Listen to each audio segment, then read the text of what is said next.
Hello there, Think Lab number 23. Hello, David. We are Michael Jordan category with number 23 finally. I So what's going on, love man? it. I'm good. I'm good. I am, I don't know, I just feel a little tired. I think the heat really got to me. I had a busy weekend. I was outside a lot in the heat. I drank a lot of water, but I just think I'm a little zapped. But I love, love, love that it's hot. So that's very weird, I know, but I'm tired. Do you like, well, I don't know. Okay. But like I what? mean, I guess I like it better than the cold, Oh my gosh, I would much rather be hot than cold. but 100%. this weekend was kind of crazy. But anyways, 100%. It for was those of amazing. you who are watching in any of the other 49 states, we went from having my furnace on 2 weeks ago Mhm. to air conditioning and about 195 degrees. So, Yeah, it was like Hades hot. It was like 96 and it was a little sticky for yeah. Minnesota. All right. Not You ready to Yes. roll? I love it. Throw it at me, David. All right. Do you want to What are we start? talking about today? Are we talking about are I heard we a great quote, or not Oh, a okay. quote. I was in a brainstorming with some other agents Mm-hmm. talking to about sellers, and the premise was, how do you talk to sellers? Okay. And the line was used that when you are selling your house, it is a cross between a beauty pageant and a price war. And that as a seller, you have to win both right now. Ooh, you know what? I've heard that too. Oh, so that's not a I new phrase. I never heard that. That's not a new phrase. I don't believe it's a new phrase because I have heard that quote that you are entering a competition. It's a beauty pageant and a price war. So you need to be the best looking property on the market at the lowest price. I have heard that. Are you seeing? Not necessarily the lowest price, but you need to be for sure within the right price bracket. You Yes, can't be the highest price house in the price bracket and not look the best. right, That's not a good combo. right. And by So, looking, I'm assuming you mean not only visually, but upgrades, counters, appliances, stuff like that too, right? The bells and yeah, I mean, yeah, I think so. I mean, I think it's how it looks. I think it's how it smells as well, which is why a fresh coat of paint in a room is like your best friend because it just smells like new construction. Um, but I don't, and then it gets me into my market prep soapbox where I think it's not a good idea to put vacant properties on the market um, because it doesn't define spaces. But yeah, it's a beauty pageant and it's a price battle. It's the name of the game. what? Next topic. Yeah. What is your image? What is my image? Yeah. What do you try to convey? What do you try to come across as? Um, and is that the same as a niche?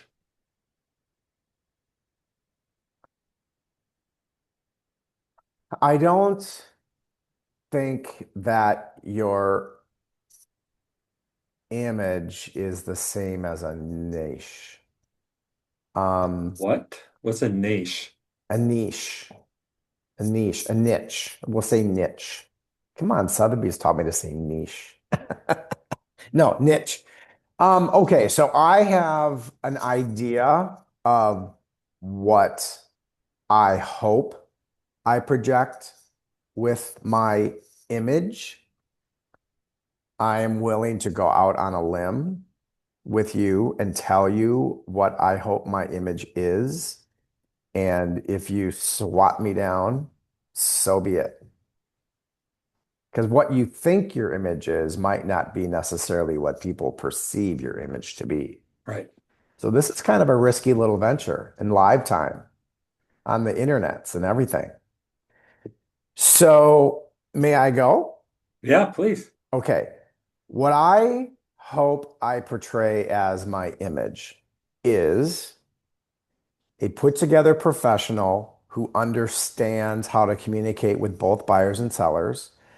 I believe that my image is of an upper bracket specialty in terms of higher price houses, but I am not above putting on a lower price property either.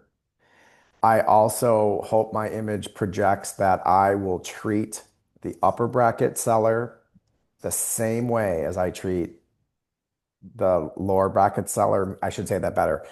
That my lower bracket seller price points are going to be treated just like my upper bracket sellers. I don't think I should have an image. I hope my image doesn't portray me as brushing other people aside. I was thinking about that today as I was driving into the office because I have a really cool condo that's $350,000 that's on the market in Northeast Minneapolis. But the behind the scenes, we worked our tails off getting it completely staged.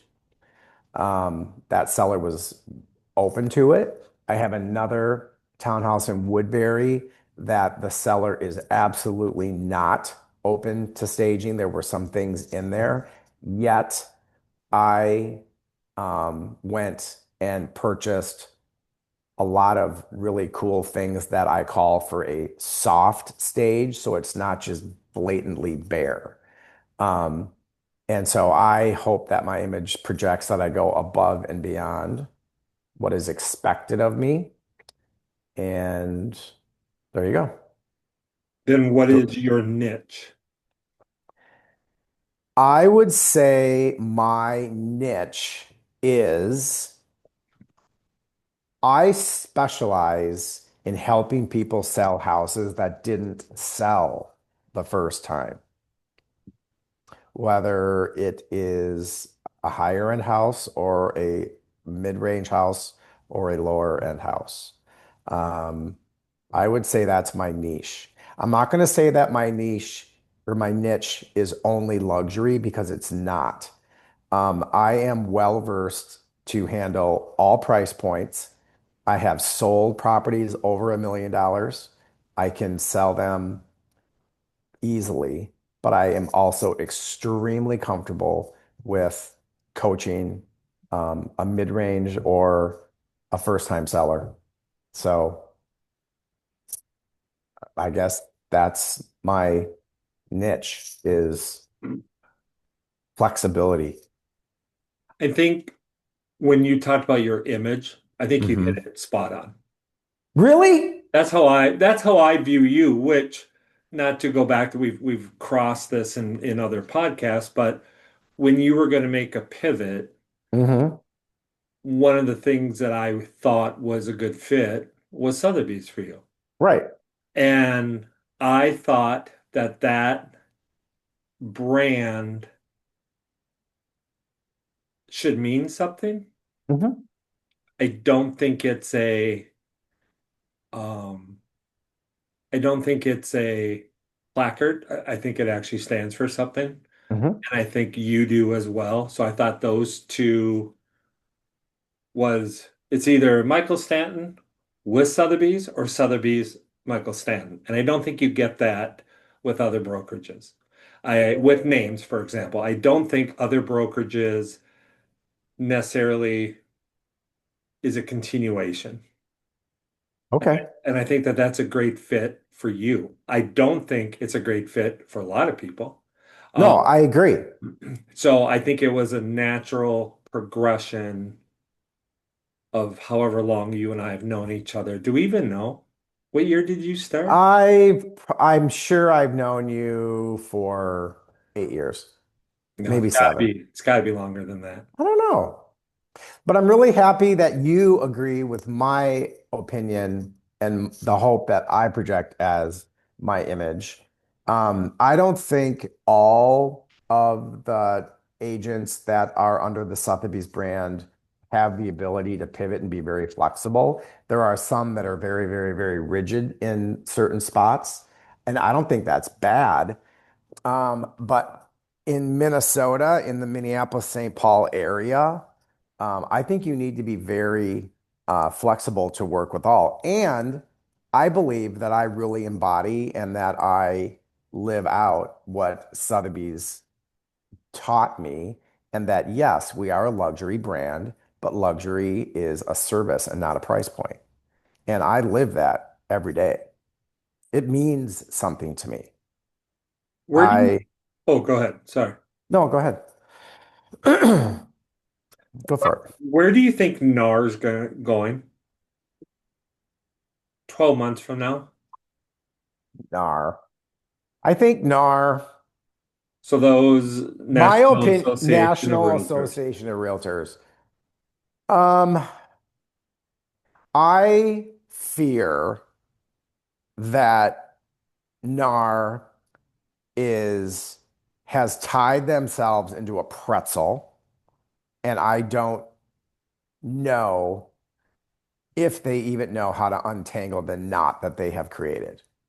And what I mean is they have um, they have put in place policies that frankly have been there, especially in Minnesota. I can only speak for Minnesota and Wisconsin because that's where my licenses are held.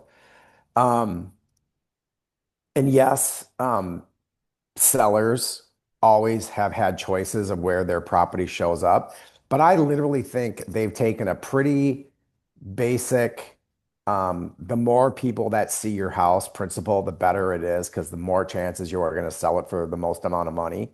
And I think they have completely complicated it to an unnecessary level. I'm going to sneeze. I'm so sorry.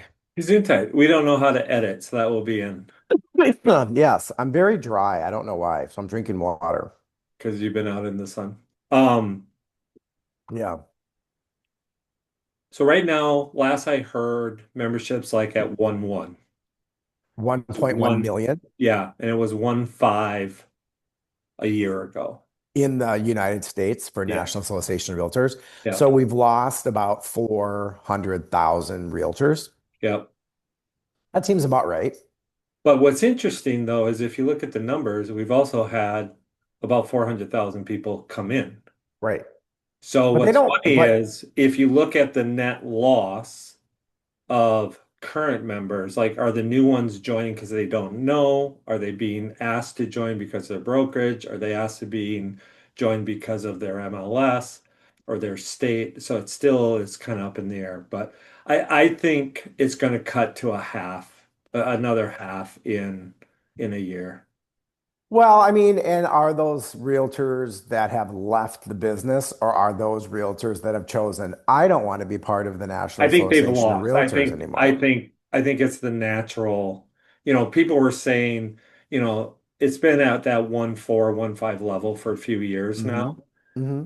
And some people will argue about, look, our membership has stayed the same. And other people are like, well, yeah, but if you have to join, you have 300,000 new agents come in, you have 300 that quit. Hmm.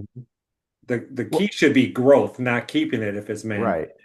Well, our MLS up here, North Star MLS, we as realtors now in Minnesota in this particular MLS don't have to be members of the National Association of Realtors anymore to get access to the MLS. We used to do that. We used to have to be.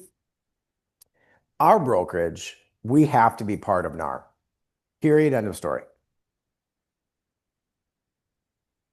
And I fully agree with it because when you are a NAR member, that means I'm really sorry, my voice is really, um, that means we must adhere to the um, code of ethics. And if you are not in NAR, you don't know, you don't have the term realtor anymore, and you no longer have to abide by the code of ethics. And I find that problematic. And I have literally built that into my listing presentation, asking the seller. Ask if your realtor that you're interviewing is part of NAR, because if they say no, they do not have to abide by the code of ethics. And one of the biggest rules is just basic honesty. That is ridiculous. So I'm proud to be a member of NAR, even though I'm unhappy with what they've done, but I don't want to not have the realtor or abide by the code of ethics. No way. Private You're, listings, do you like them? Withholds, office exclusives, whatever you want to call um, I, it's kind of mixed. I've sold some off-market listings this year already.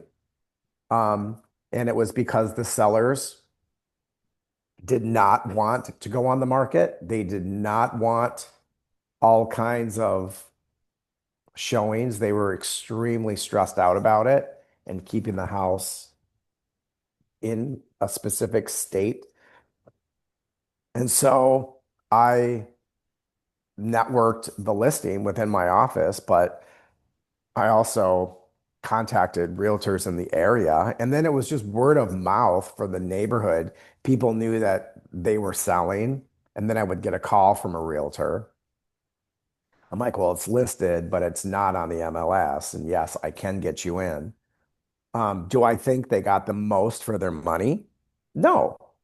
I think they could have gotten more money had they gone on the market, but that's what they wanted, and they were more than pleased with the outcome.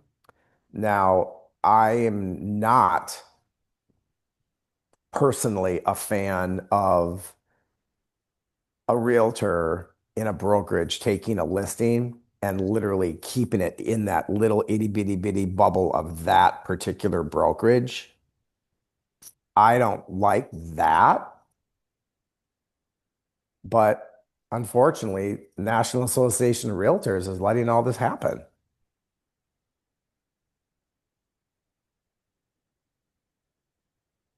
Yeah, I think it's Encompass filed a lawsuit today against Zillow. Uh-huh. I think there's just going to be a lot Is of, that because they're not letting Zillow put the listings on Zillow, the other way around. or did Zillow's Zillow find a way to grab those listings and put them on Zillow? To be honest, I don't know anymore what Yeah, anyone's points are. yeah. Everyone is just, in my opinion, shouting into an echo chamber. Hmm. And I think it's really easy when people don't understand that brokerages can make money having both sides of the deal. Hmm. Brokerages can do a lot. And I think it's becoming a power struggle, which is never Right. good. I think it's a I think NAR and Zillow encompass that's not necessarily the same thing, but they are intertwined. I think when NAR settled and decided to arbitrarily, unbeknownst to anyone, draw a line and said if you did above this much money in Mhm. sales, you have to work out your own settlement. I think a lot of those companies were really, really mad. Yeah. Well, And so now it's gloves off. So in a roundabout way, I think NAR and them no, I think shot NAR themselves in completely, the, I think NAR completely chickened out. I think yeah, they, I I, think they shot themselves in the foot. that lawsuit should have never gone the way it did, but it did. And and the thing is it goes back to, I guess, the first question you asked about what image I want to project. And one of the cruxes of the image I want to project is I don't want to be this self-serving realtor that's always whining and crying that he's not making enough money, or this is all the work I do to get to get paid. And yeah, I mean, stay the hell off of social media with all that kind of stuff. But the thing is, I, it's, In the fiduciary responsibilities, according to agency in Minnesota, and that old acronym, old car, one of the fiduciaries is loyalty. And that means to me that your loyalty is to them, your client, your buyer, your seller, and you don't put your needs as the realtor ahead of their needs. People can smell commission breath a mile away. And if that's, just be aware. You can't just just be aware. But there are some realtors that are in it for the transaction, in it for the money. I'm not going to lie. I want to make money. This is my career. This is how I make money. But I also have built in me my personal character is I'm not going to make money at the demise of any other person. That's just me. I That's think just that, how I'm that's just how right. I I'm think that that's makes just how I'm wired.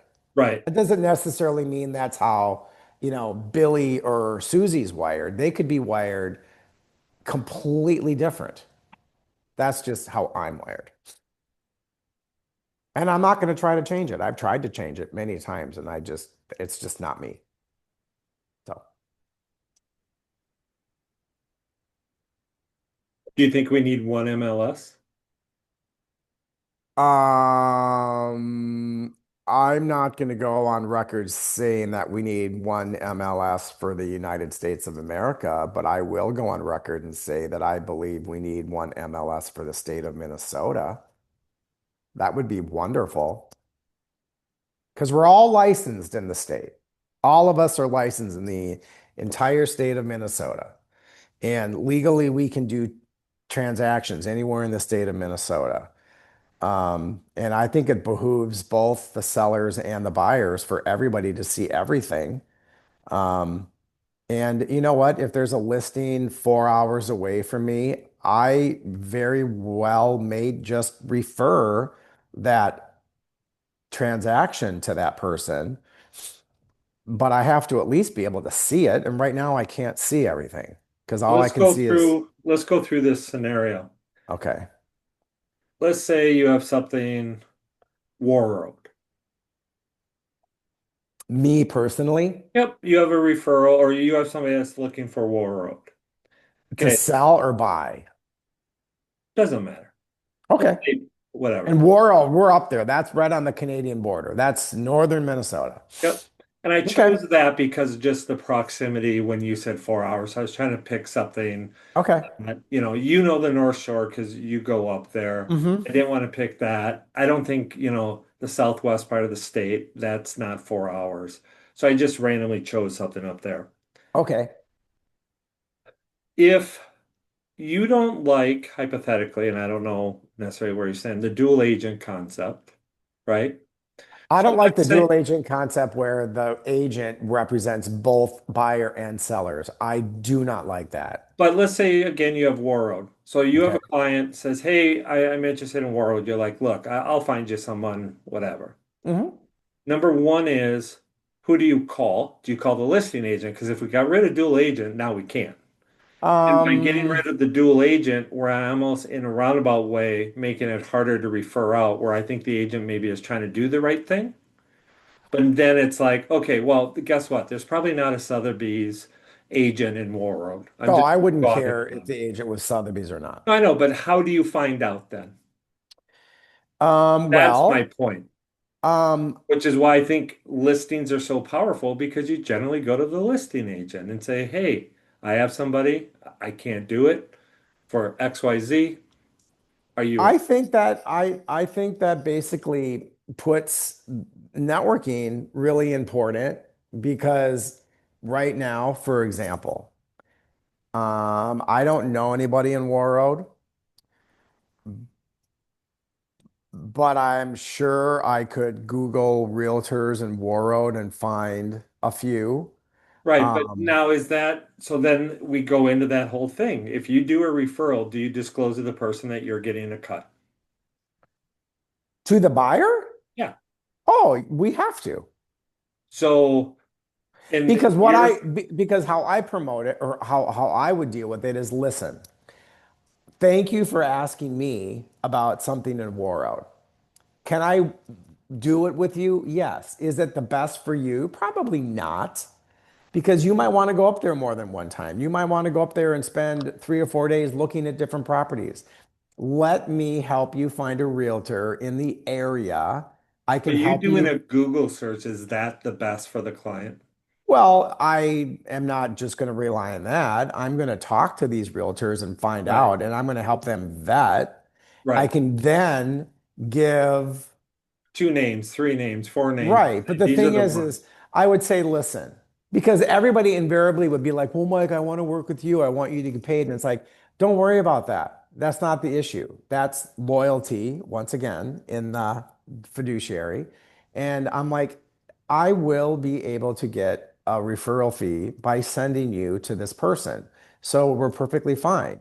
And in Sotheby's, to make it even easier for me, we have a complete outbound and inbound referral department that is in our Wayzata office. So I can call and say, hey, you know, Billy, I have a buyer that would like to buy something in Warroad. I need to help them find a realtor.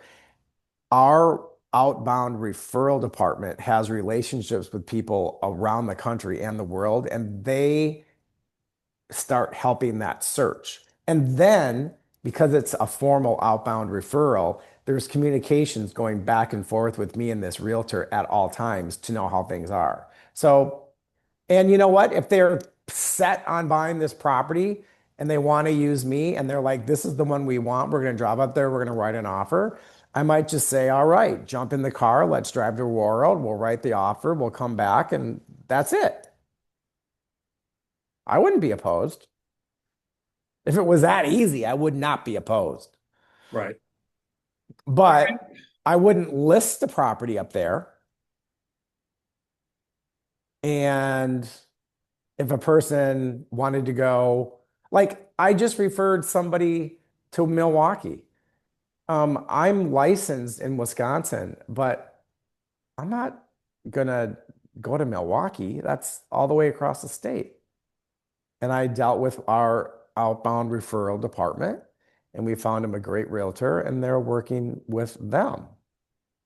There you go. Live example.